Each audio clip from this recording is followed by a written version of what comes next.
Yep. Good afternoon, hello, and welcome to the Omni Coalition News Show, aka TOCNS. This show is a dive into the weird, obscure, bizarre, and other words for strange world of notable events, weather, and sports, covering topics seldomly, if ever, seen from most news sources these days. Join us! During a time of political overabundance and divisiveness, we present you with more unifying topics to discuss for the most part. For links to these articles, the music in the background, and anything else potentially interesting, check the underbar of the description below. Anyway, I am Xander, and you, audience, are you. Today is Thursday, aka Friday, September 22nd, 2023. Had a little bit of a brain fart there. Anyway, let's jump into the news today, shall we? Where is it? Here it is. Okay. Alright. Did not have that set up and ready to go. From Omni Central, we have romantic relationships in the era of online loyalty testers. A lack of trust in their romantic partners is pushing a lot of people to use online loyalty testing services that flirt with partners and try to get them to cheat. At the beginning of this year, online loyalty testers began trending on Vietnamese social media, and today a simple search yields thousands of results for both paid testers and ones who offer their services free of charge. There are hundreds of them on Facebook alone, a platform that remains very popular in Vietnam, and more than half of them provide the service for free. However, psychologists warn that this type of partner loyalty testing may have some unforeseen negative consequences on a relationship. Well, I don't think they're really that unforeseen. It says here, technology has made interacting with people easier than ever before, and that includes cheating on your romantic partner. Hanoi-based psychologist Tran Huang Thao claims that the low level of commitment young people nowadays have in their romantic relationships has caused the level of trust to drastically drop, and that has fueled the meteoric rise of online loyalty testers. This article goes on for a little bit more, but these people, they do the work. I want you to do the foot traffic. The link to this and all the other articles are already down in the description, the underbar below. So please go give them a look, give them a full read. This is really interesting. And, loyalty testers. About time. So, let's see. Moving on up. We have here, woman who held 16 jobs simultaneously for 3 years never actually did any work. What? Let's see how this happened. A Chinese woman has been charged with fraud after it was revealed that she was employed by 16 different companies at the same time, but she never really showed up for work at any of them. The woman, identified as Guan Yi, this is a pseudonym by Chinese media, had reportedly been juggling over a dozen employers and collecting paychecks for at least 3 years without actually getting any work done for any of them. She and her husband, who is also a suspect in this case, allegedly kept a very tight record of employers, her exact role at each company, the date she started working for each of them, and the bank account details provided for the woman's monthly salary. Guan Yi would constantly be looking for new employers, and when going to new job interviews, she would take photos and send them to current employers as proof that she was meeting with clients. Believe it or not, the fraud worked flawlessly for years, allowing Guan Yi to buy an expensive apartment in Shanghai. Wow, that is impressive. Whoa, that's clever. Guan Yi was so busy in her constant search for corporate employment that whenever she had multiple job interviews lined up at the same time, she would pass on them to other people in exchange for commissions. However, she did keep most of the jobs for herself, always finding other companies to work for whenever she got fired for lack of results. So, wow. Man, dude, every now and then, you come across something and, somebody plays a system in such a way that it's just, you go do interviews for other jobs, but you have it recorded, and that's actually portraying yourself as interviewing clients. Whoa, that's incredible. We gotta move on up, though, here. More from Omni Central. Russian man imprisoned 22 years ago escapes on the day of his release. Okay. That's not smart. A Russian man who had spent the last 22 years of his life in a penal colony for serious crimes recently escaped on the very day he was supposed to be released. According to the Shot Telegram channel, Kamoljan Kalanov has been serving a lengthy 22-year sentence for a double murder, theft, and possessions of weapons, ammunition, explosives, and explosive devices, but he was supposed to be released from the IK-19 penal colony in the village of Markova near Irkutsk, Irkutsk last week. However, the regional department of the Federal Penitentiary Service told RIA Novosti that the morning of his release day, at around 4 in the morning, Kolonov disappeared from the colony without informing anyone and is now supposedly on the run. Originally from the city of Zima, you know what? There's not a lot more left of that article, so I'll just I'll leave that rest for you all to read. But this is, wow, what a, you know what? You can't do the time, don't do the crime. And if you're doing the time, then just do the time. You know? Like, I mean, like, this is a prime example right here. He escaped, okay? Yeah, cool, he escaped. But he was going to be free that day if he just waited, like, another 8 hours. Like, you know, 22 years, okay? Another 8 hours is not going to be anything. Just, yeah, ridiculous. Anyway, moving on up. Pensioner allegedly lost 11 kilos in just 2.5 hours, sets new world record. I don't think that's a good record to have here. A 69-year-old man from the Russian Republic of Dagestan claims to have set a new world record for the fastest weight loss after allegedly losing over 11 kilograms during a 2.5-hour race. Okay, so this is weight loss. How do you lose that much that quickly? What? Bahama Aigubov had already had his name inscribed in the Russian Book of Records in 2019 when he lost 9.3 kilograms after a 5-hour race, but he recently managed to blow his own record out of the water by losing 11.1 kilograms in 2.5 hours during a 21-kilometer race in Makhachkala. Aigubov cannot have his record recognized by the Guinness World Records, as it does not acknowledge achievements in rapid weight loss so as to not encourage people to engage in dangerous experiments, but the peninsular claims to be the fastest body weight shedder in the world by far. Alright, cool, man, like, that's awesome. The article goes on for quite a bit, pretty cool. Let's see here, what else do we have? Chinese women are using fake belly button stickers to make their legs look longer. As if they need any reason to make themselves look more attractive. There's already like 7 men to 1. You know, you're gonna get wanted, believe me. Belly button stickers are apparently all the rage in China these days, as a growing number of women are reportedly using them as a way of making their legs appear longer. There is a curious beauty trend going on in China right now. Young women are paying 5 to 10 RMB, or 70 cents to $1.40 for sheets of temporary tattoos designed to look like belly buttons. These stickers are usually placed a few centimeters above the real navel, which is then concealed with skirts or pants in order to make the torso seem shorter and the legs longer. It sounds pretty dumb, but belly button sticker manufacturers are struggling to keep up with demand, and social media platforms like Jianghangzhu are being flooded with video tutorials on how to use the temporary tattoos and clips showing their effects on the wearer. So, wow, that is, yeah, Oh, and they also have, like, you know, wrist tattoos and stuff like that. What in the... That is different. What else do we have? India's teenage slum princess, a real-life Cinderella story. Alright.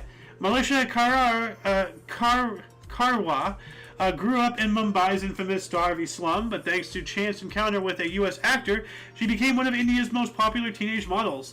At just 15 years old, Malisha Karwa has already graced the covers of international fashion magazines like Vogue and Cosmopolitan, become the face of a luxury skincare brand, and amassed over 300,000 followers on Instagram alone. This poor young lady is being exploited. She's one of the most recognizable faces in India, and it's almost impossible to believe that only 3 years ago she was just another girl in the slums of Mumbai. It was only thanks to a lucky encounter with Step Up to the Streets and Grey's Anatomy actor Robert Hoffman that her life changed drastically and she got the chance to live out her childhood fantasy of one day becoming a fashion model. So, 3 years ago, Robert Hoffman was in Mumbai to shoot a music video when she noticed this striking looking, Robert Hoffman,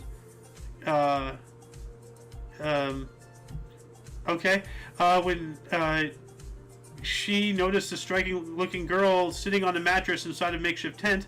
He talked to her. Okay, so now he's a he. And later posted a video of her on social media, which went viral almost instantly. Before long, Malisha was an international sensation, and audition opportunities were pouring in. Alright, well, I mean, that's cool, but also, like, I don't stories like this don't always, well, very, very seldomly do end well, because she's going to get exploited, she's going to turn to drugs, she's going to, I don't know. Like, I'm not guaranteeing this, but just, look at all the child actors and actresses, out here. Sorry, I had to take a sip of water. Alright, best of luck to her. Anyway, what else do we got? More from Oddity Central. Artist ordered to repay museum $76,000 after turning in blank canvases as artworks. Alright. Danish artist Jens Hanning has been ordered to repay the Kunststein Museum of Aalborg 532,000 kroner, or $76,000, after handing in 2 blank canvases as artworks in a project he named Take the Money and Run. In 2021, Jens Hanning, a Danish conceptual artist whose work focuses on power and inequality, was commissioned by the Kunststein Museum of Modern Art in Aalborg to recreate 2 of his earlier artworks, for which he had used a bunch of banknotes to represent the average income in Denmark and Austria. The artist agreed, and the museum provided about 532,000 kroner, or $76,000, for him to recreate the art pieces, including a fee of 40,000 kroner. Only when the museum staff unpacked the 2 artworks from Hanning, they found 2 blank canvases titled "Take the Money and Run." Wow, the museum put the new artworks on display, but still asked the artist to return the hundreds of krone he was supposed to use to recreate the previous pieces, and when he refused, it launched a legal action against him. The legal documents stated that Hanning was only loaned 532,000 kroner to use as a medium for the artworks. Well, this guy sounds like a real scumbag. Why not just recreate what you've done? Just do your job, man. Take the money and run. Are you kidding me? Are you kidding me? You scumbag. Anyway, moving on up. Autistic boy wins national golf tournament after playing only 3 rounds his entire life. Wow. Autism is really interesting. I mean, there's this one thing where, like, I don't remember exactly what quote-unquote disorder this one guy had, but after, like, one flight on a helicopter above Manhattan, he recreated the entire everything he saw, just drew it with hand, and the whole thing, and it was phenomenal. Anyway, 12-year-old Bailey Tipataru has become the talk of the town in his native New Zealand after winning a national golf tournament despite having played just 3 rounds of golf his entire life. Playing with borrowed clubs and wearing baseball sneakers, Bailey Tipataru managed to score an impressive 87 Stableford points during his 3 9-hole rounds at this year's Association of Intermediate and Middle Schools AIMS Games. His feat is even more impressive when you consider that he had previously only played 3 full rounds of golf his entire life.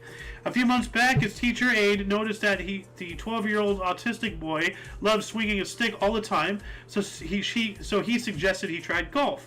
Bailey said okay. Despite having only completed 3 rounds of golf, he managed to beat everyone at the recent Ames Games and take home the gold.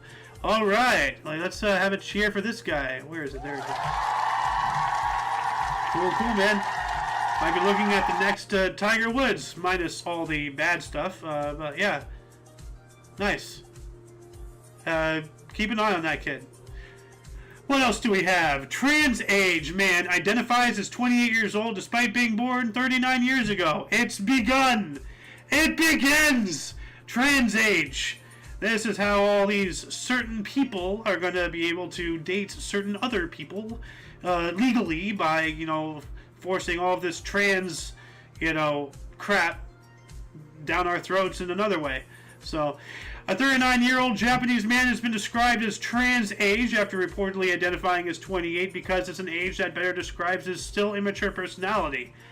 Well, just grow up mentally, just holding on to the past. In the age of self-identified diversity, where anyone is free to identify as whatever they want, a Japanese man has come out as trans age, meaning that he chooses to identify as 28 years old despite having been born 39 years ago. The Kyoto-based man known only as Jackie appeared on the reality show Abima Prime, where he explained that he didn't feel comfortable as a 39-year-old man, so he decided to be 28 instead.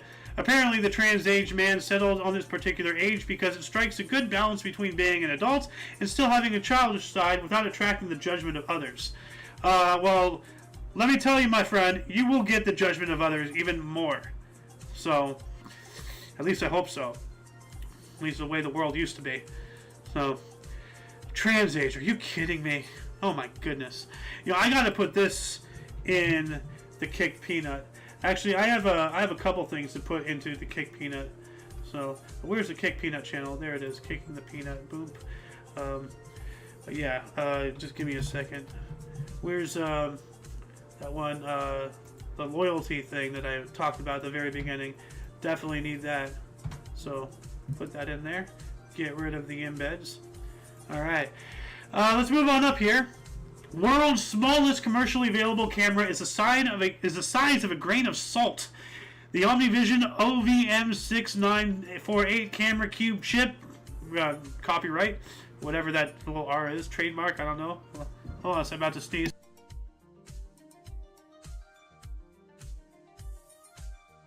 Sorry about that. Holds the record for the world's smallest commercially available camera. It measures 0.65 millimeters by 0.65 millimeters with a Z height of just 1.158 millimeters.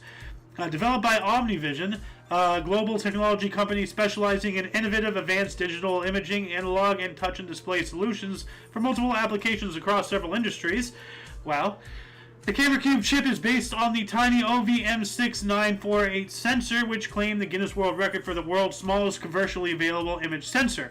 It can be mounted on various medical instruments, including disposable guide wires, endoscopes, and catheters with diameters as small as 1 millimeter.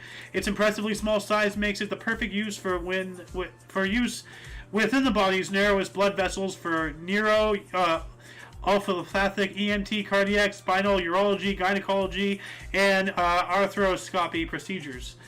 All right, it can also be used by perverts to put it in like a public restroom or something. Despite its tiny body, this it offers a high 200 by 200 or 40K pixel backside illuminated resolution, producing high-quality images of some of the most sensitive areas in the human body. It is also the world's only chip-on-tip camera with backside illumination, which delivers better low-light performance to help reduce LED heat. Huh. Look at the size of that. That is very small. All right. What else do we got here? Moving on up to UPI. We have 6 articles left here. From UPI, aka UPI, Michigan Lighthouse launches messages in bottles offering free stays. So I guess if you find a message in a bottle, you can get a free stay at this hotel. The caretakers of a historic Michigan lighthouse are offering free stays at the landmark in an unusual contest involving messages in bottles tossed into the Great Lakes. The White Shoal Light Historical Preservation Society announced the Message in a Bottle contest as part of the lighthouse's 113th anniversary celebrations. The offshore lighthouse, located about 20 miles west of the Mackinac Bridge in Lake Michigan, is the tallest lighthouse on the Great Lakes. Each of the 4 messages in bottles, which were dropped into the Mackinac Straits, contains a message from one of 4 descendants of longtime lightkeeper George Keller. The messages feature various offers for free stay for 1, 2, or up to 5 people. All right. Well, good luck on that. And we'll probably be hearing about this from time to time over the next decade or so as people slowly start finding these. Inevitably, one of them is going to sink. They'll probably find it 1,000 years later when the Great Lakes are dried up or whatever. Anyway, more from UPI. Man drinks Capri Sun in 8.02 seconds to recapture world record. Okay. Let's see here.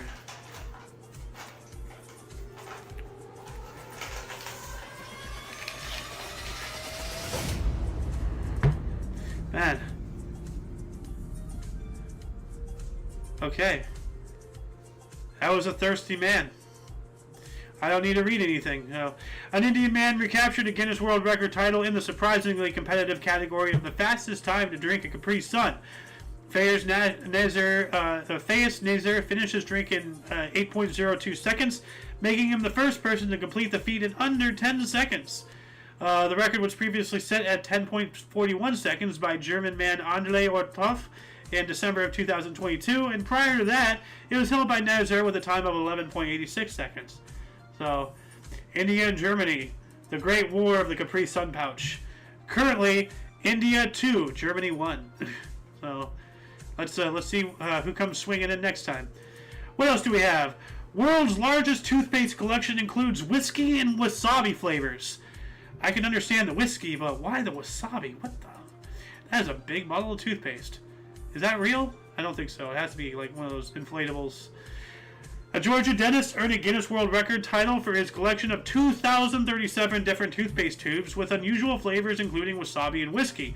Dr. Val Kolpakov, who practices dentistry in Alpharetta, said his collection includes rare toothpaste from countries including Japan, Korea, China, India, and Russia.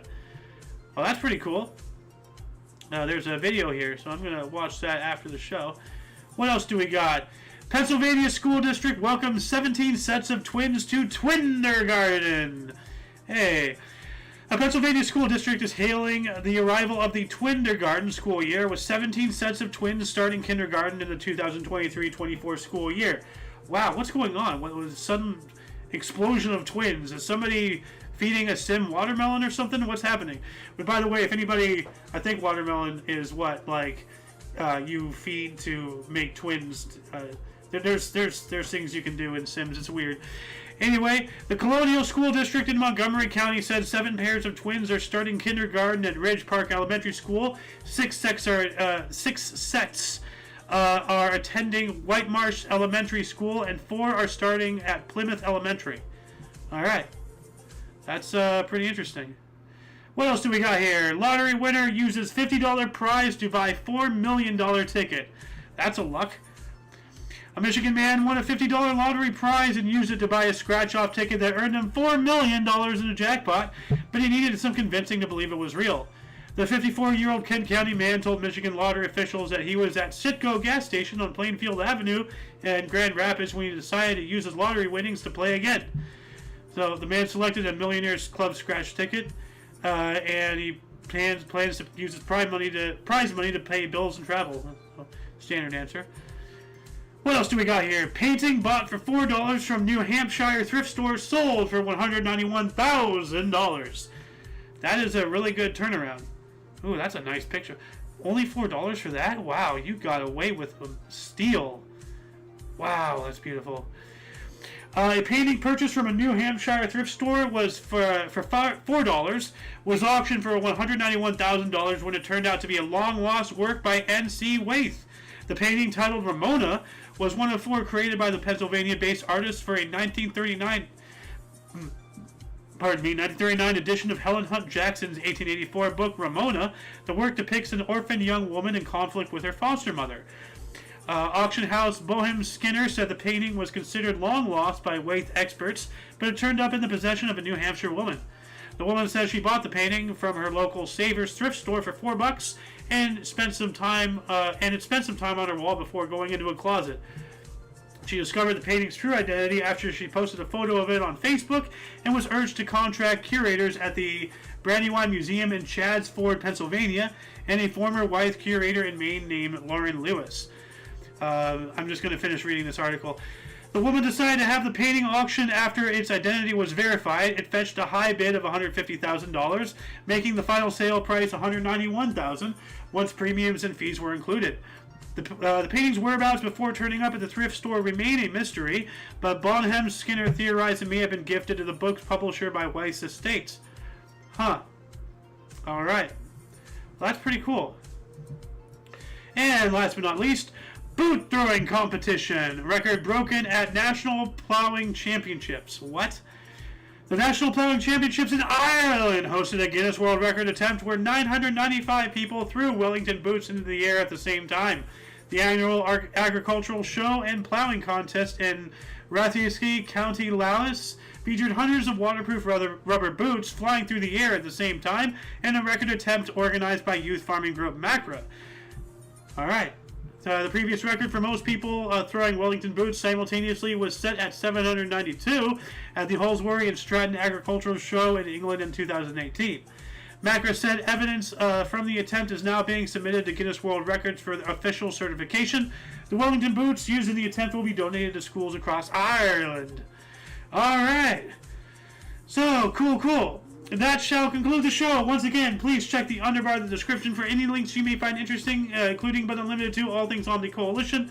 We have all the articles, that we just went over there down there. Omni Coalition, our link tree, has video sharing, streaming sites, social networking sites, affiliates, and all that stuff, yada yada. For your dose of different on than usual news, we stream every Tuesday and Friday. Tuesday, maybe, at 3 p.m. Pacific time. Which is 4 Mountain, 5 Central, and 6 p.m. Eastern Standard Time, respectively. And I say loosely because if there's not enough news on Tuesday, then I just roll up what I find on there and then add that to everything on Friday. So Friday is guaranteed, Tuesday's hit and miss. Anyway, for all of you and all of us, I am A.O. Xander.